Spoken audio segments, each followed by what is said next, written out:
C'est une tête de taureau en stéatite noire, incrustée de cristal de roche et de jaspe rouge. C'est l'un des chefs-d'œuvre de l'art minoéen. Pourtant, ce que vous voyez exposé au musée d'archéologie nationale n'est pas l'original, c'est sa copie. Il faut revenir pour ça au tout début du XXe siècle, quand l'archéologue britannique Arthur Evans découvre le palais de Knossos en Crète.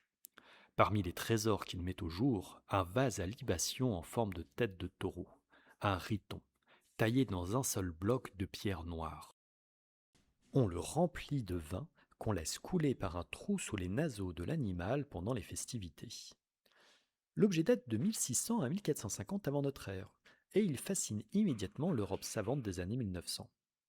Pour diffuser ces merveilles, un vrai commerce de facsimilés se met en place. L'entreprise d'Émile Guilleron, installée à Athènes, va produire entre 1894 et 1929 plus de 80 facsimilés d'une fidélité exceptionnelle juste pour le musée.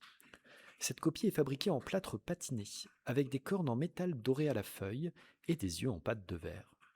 Aujourd'hui, cette reproduction est un témoignage de la façon dont le XXe siècle a redécouvert et réinterprété l'Antiquité grecque, et pas toujours comme il fallait. Les copies de Guilleron sont elles-mêmes devenues des pièces de collection, conservées dans les plus grands musées du monde, du Met à Harvard en passant par Paris. Numérisée en 3D, cette œuvre est à découvrir au musée d'archéologie nationale et dans les collections d'Icorpus.